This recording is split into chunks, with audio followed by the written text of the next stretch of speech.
Magandang umaga, tanghali at gabi sa inyong lahat. Welcome back ulit kayo sa aking kusina, ang kusina ni Madam Inday. Dahil mainit ang panahon dito sa aming lugar, naisipan kong gumawa ng isang drinks. Yan po ay gagawa tayo ng isang smoothie. So para sa ating mga ingredients, meron tayong Saskatoon berry, yung naunang inilagay ko.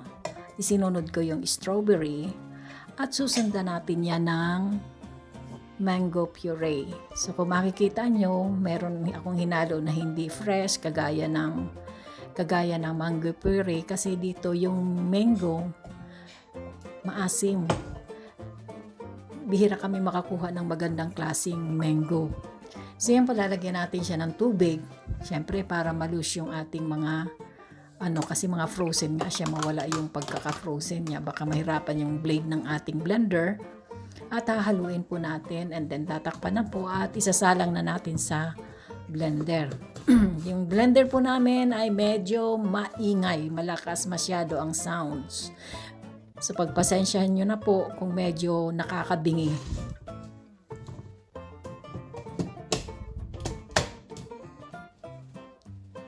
So yun nga po, ipasak lang natin ng maayos yan kasi minsan humuhalagpos yan.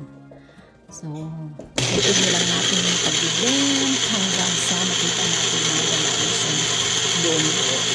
At pagkatapos na, ipin natin yung result ng ating final ang kutsira ng ating smoothie. Just enjoy watching mga lalabs. Ayan na po, pulang-pula siya.